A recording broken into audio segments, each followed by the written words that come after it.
sorry just doesn't work. How do you say sorry for taking someone's life, taking their mom, taking their wife? I mean, sorry is just not appropriate. I'm, of course, more sorry than I could possibly explain. I wish that it would have been Mrs. Griffin that survived instead of me. Absolutely. I'd trade places in a second.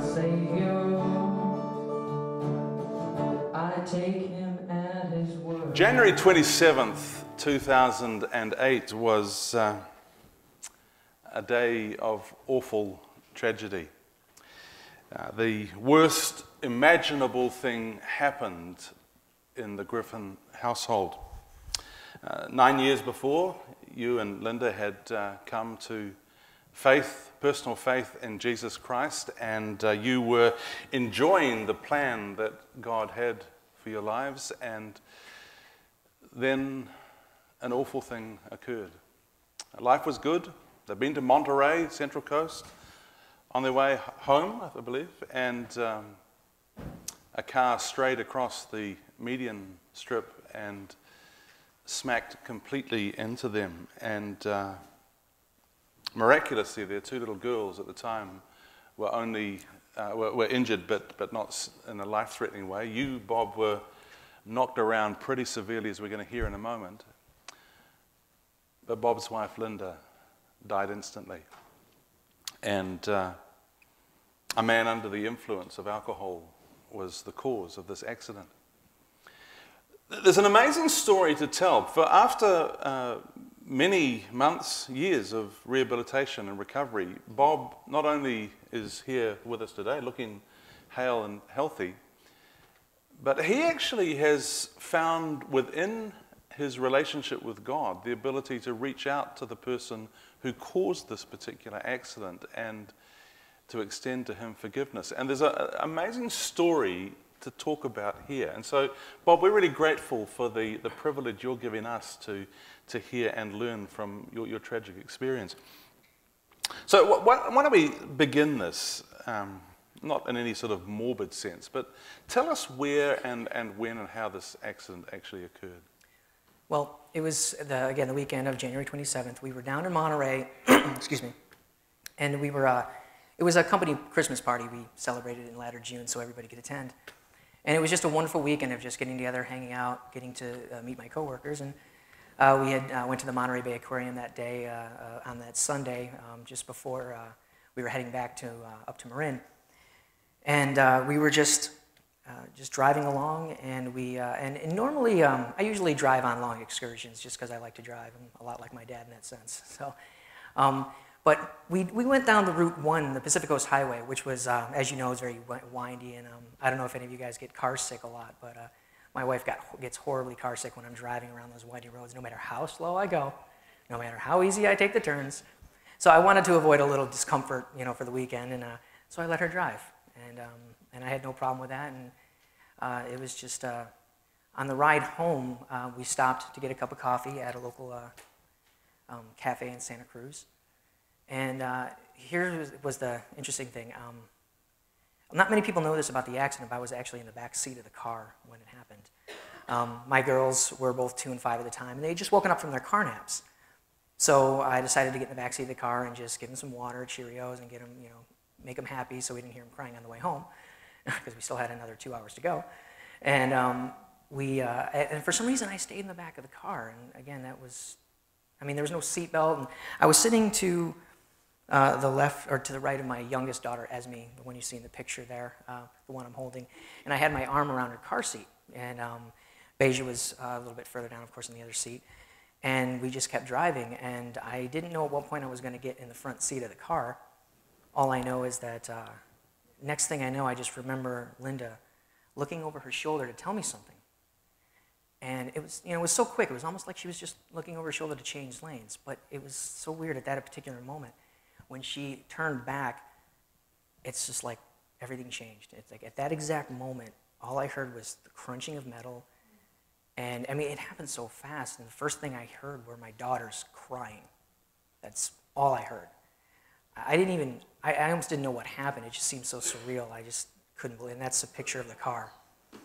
As you can see, if I had been in the front seat of the car, I wouldn't be up here talking to you guys today. So, unfortunately, Linda took the brunt of the accident and she was killed instantly. Yeah. Let's talk about, just briefly, about your injuries that you sustained, because you were pretty knocked around, right? Well, unfortunately, I wasn't wearing a seatbelt. There wasn't one available in the back seat where I was sitting, and so I sustained 2 broken femurs.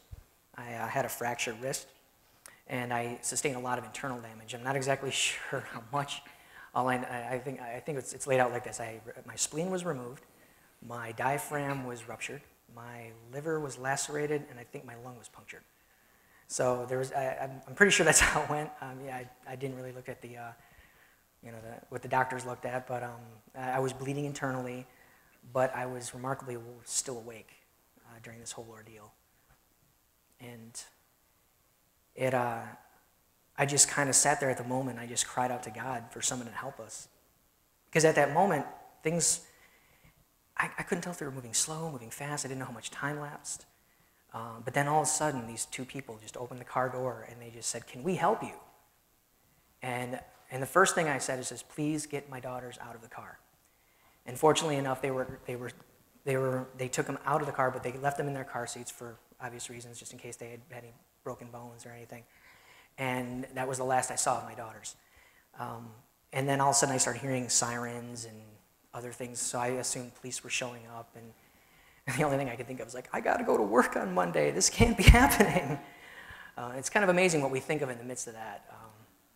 I was also crying out to Linda, who was definitely unresponsive. So. Well, let me ask you that question. This is, again, probably towards the end of the really sort of gory parts of this, but yeah. I think this tells something of the story. When did you discover that Linda hadn't actually made it? Well, I had my doubts right at the scene of the accident, but it wasn't until I woke up out of my coma. It was a medically induced coma after about a month. But initially, I was in the car, again, crying out to her. She was unresponsive. As police started showing up, they were trying to get information from me, and I told them whatever I could tell. I gave them my parents' phone number, which I had memorized. And I asked a female police officer who was sitting in the front, or at least trying to sit in the front, and I asked her, I said, "Miss, how is my wife? Is she okay?" And I think what she said was, I think, to keep me from freaking out, because she probably thought I would just overreact or something. But her exact words were this: "I do not see any vitals." She didn't say she was dead. She didn't say she was alive. But that really, I don't know, that didn't help. But at that moment, I do remember crying out to God, because obviously, He's the only one I knew that could help me in this situation. And I didn't freak out. I just sat there and just started praying and just hoped that something would happen. And fortunately, God was moving. He was moving. In all sorts of ways, as we're going to hear in a second, because one of the questions that goes through my mind, listening to you talk about the accident and your incapacity to be able to do anything, what on earth happened to the girls? Because, in an accident, who looked after them? There's a bit of a story about that. Apparently, I don't remember saying this, but I said, I want Mary Carey to take care of my girls. Now, for those of you who don't know Mary, she plays guitar here once in a while. She was a good friend of mine.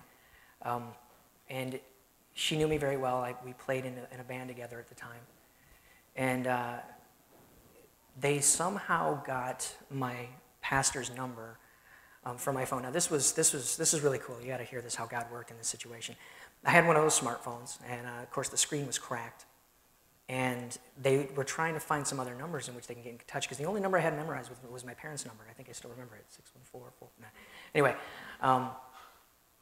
they took the smartphone and they just dialed the last number that was in there, and it just happened to be the number of the Schlichting household.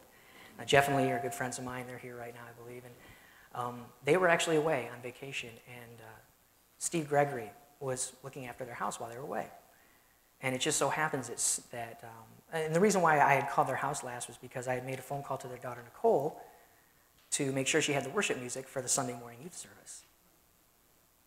So Steve picks up the phone, and he is just blown away by what he's listening to. He just can't believe what's happening. So at that moment, he had his phone. Of course, he had Prince Altum, the former pastor here at Hillside. He had his number, and he called Prince, and he just somehow got the police connected to Prince. And then just everything started to unfold from there. Prince started getting a hold of different people. And Mary went down. He called Mary because apparently, from what I said, I wanted her to go down. And again, I don't remember why, but she went down and took care of my kids for the 2 days before my parents arrived. You're taken to one hospital, the kid's taken to different ones, right? Yeah, Esme was, my youngest was taken to a different hospital, so eventually she came over to the other hospital with Beja so they could be together. There was another woman, Cheryl, who also went down to the other hospital where Esme was at because, again, they were separated for, I think the reason why they were separated is because they had different injuries and the different hospitals would be able to attend to them accordingly. But it was amazing just how God worked, and he was able to get in touch with my parents, who came out here, I think 2 days after the accident, and have been here ever since. No, I was going to ask you about that, because David and Kathy weren't actually living here in Marin at that stage. No, they were living in Columbus, Ohio. Wow. I'm going to point them out to you guys. They're sitting right across the soundboard, so I want you guys to give them a round of applause. The sacrifice that they made for me.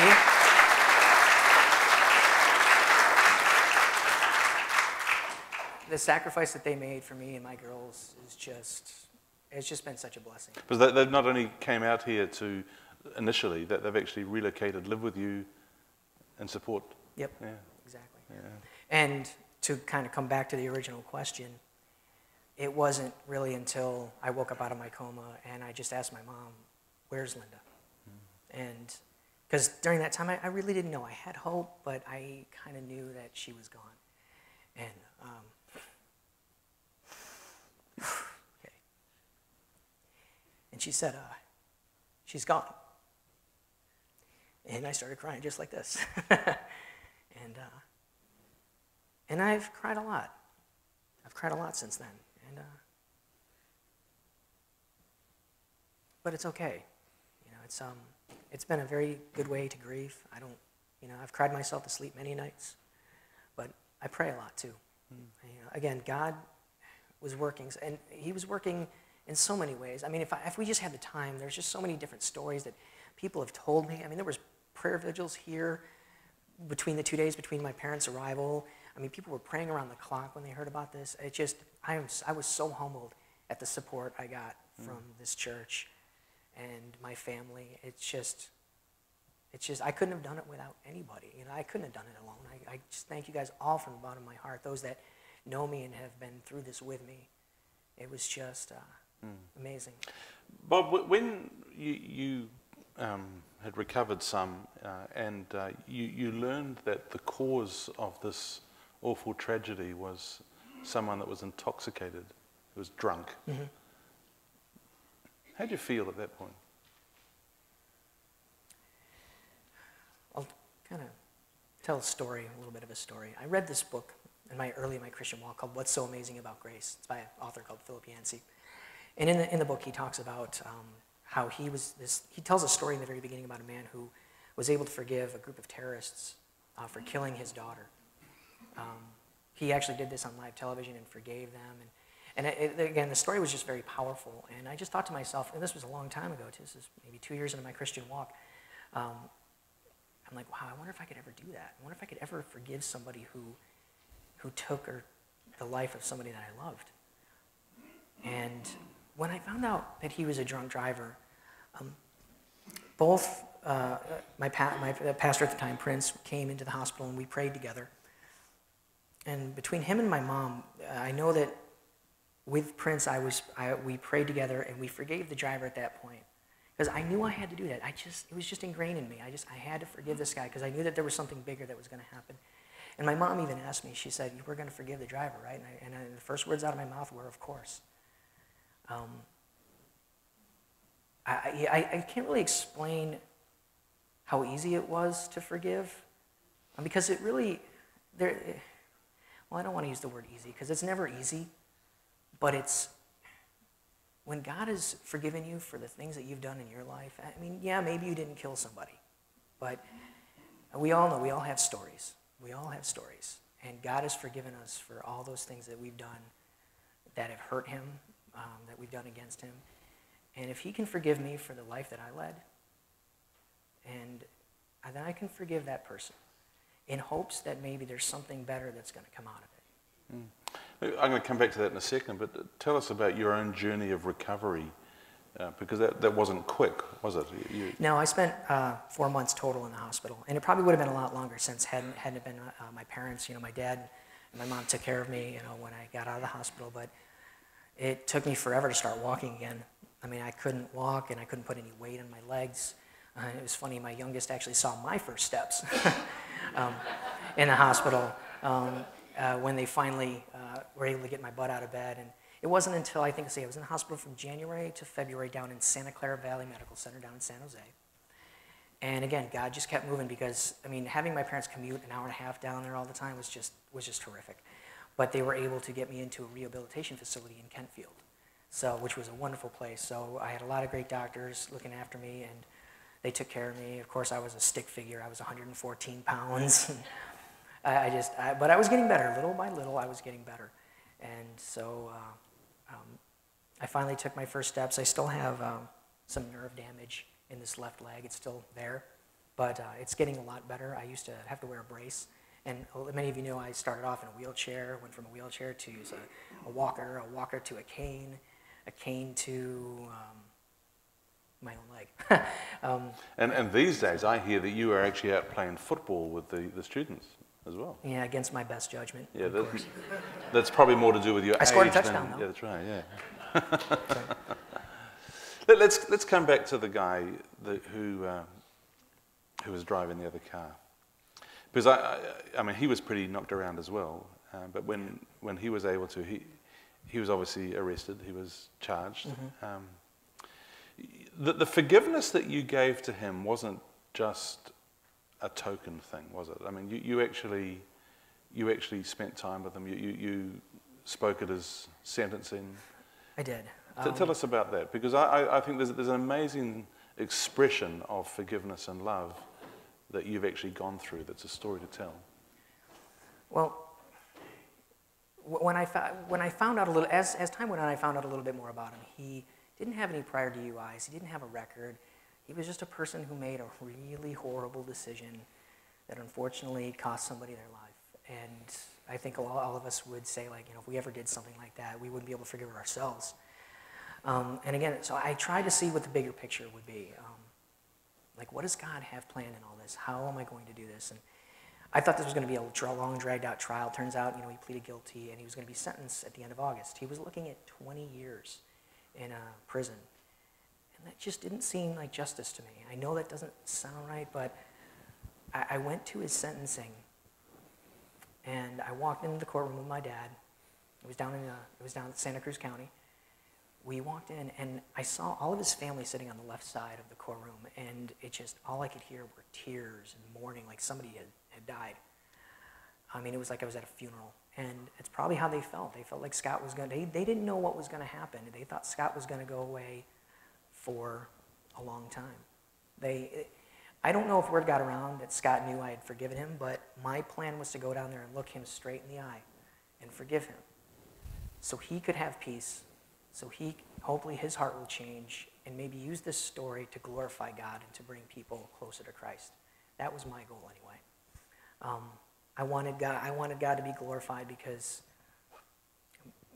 I'll get to that in a bit as to why I forgave, but as I got to the courtroom, the judge asked if I wanted to say anything, and so they got everything all set up so the court reporters could hear, and I'm kind of shuffling around trying to get in the right position.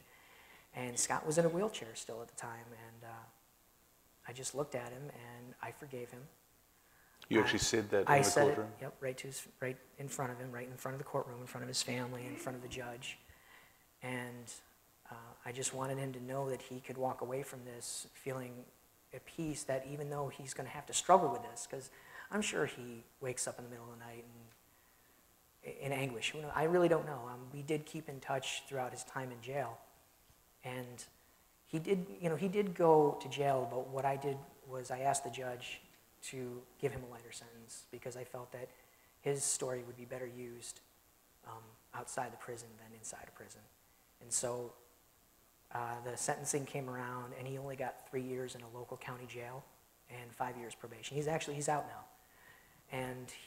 But during his stay in the jail, he was able to leave and go to work, which in turn paid restitution to me and my family. There was some restitution involved, but I won't get into that.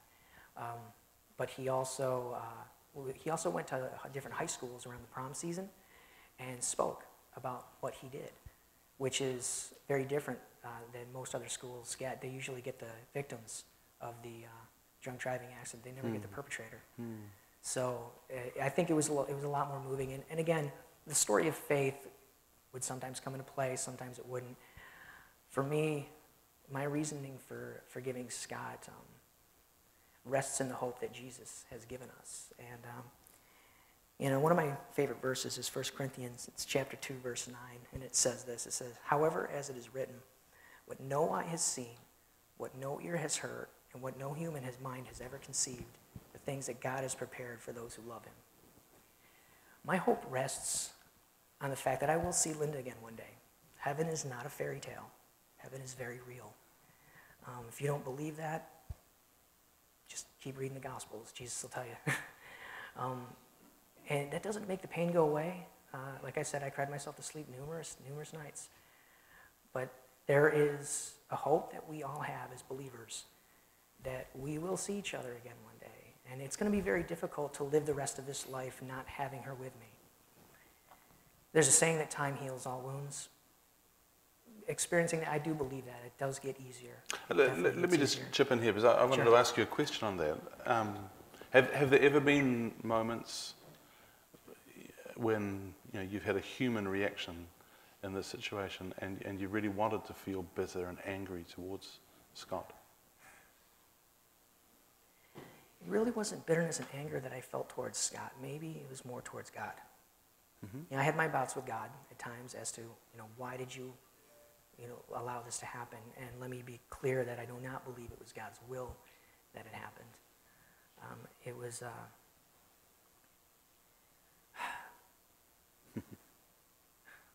it's hard to say. I don't want to sit here and tell you that I didn't feel anger or bitterness towards Scott, but I really didn't. God kept just showing me this bigger picture that, I look at what I'm doing right now. Like, here I am telling this story to all of you. Linda's death is not going to be in vain. This is going to be all for the glory of God. God is going to be glorified through my life as best I possibly can. I try to live a life that's worthy of his calling. Again, none of us are perfect, but we try to do the best that we can. And so the angerness and bitterness, I never felt that. I mean, I would just have my bouts with God at night and, shake my fist and be like, why, why it's not happening fast enough, God? I'm not healing fast enough. I'm not getting into a relationship fast enough. I want this, I want that. And then I have to stop and realize that all the things that he's gotten me through, I have to go back and think about all the things that I've been through and where he's gotten me right now. I mean, I feel good. I'm not on any pain medication. I'm not feeling any kind of discomfort that's making my life miserable. I'm doing really well. And I got really nothing to be bitter and angry about. So what are some of the things that you would say through this awful ordeal you've been through that you've learned about life, about God? That he is good all the time. God is good all the time. All the time. Even in the shadow of the kind of carnage that we saw on the screen there before. I believe that with every fiber of my being. It's another verse that's one of my favorites is Romans 8:28. As it says here, it says, "And we know that in all things God works for the good of those who love him, who have been called according to his purpose." It's not in all good things. It's all things God works for the good. So in the midst of this tragedy and my family falling apart, there is a silver lining. And I'm proof positive that there is. As I sit before you guys today and tell you this story, I believe he's good all the time. Bob, you're a hero. And we want to thank you for giving us an insight into what must be unbelievably painful and difficult. Let's show our appreciation.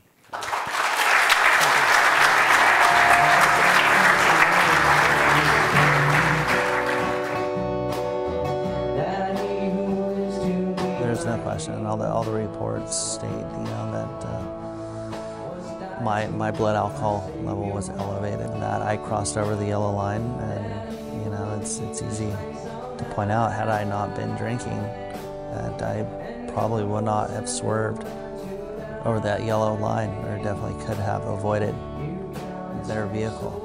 But there's no question that had I not been drinking, this accident would have never have happened.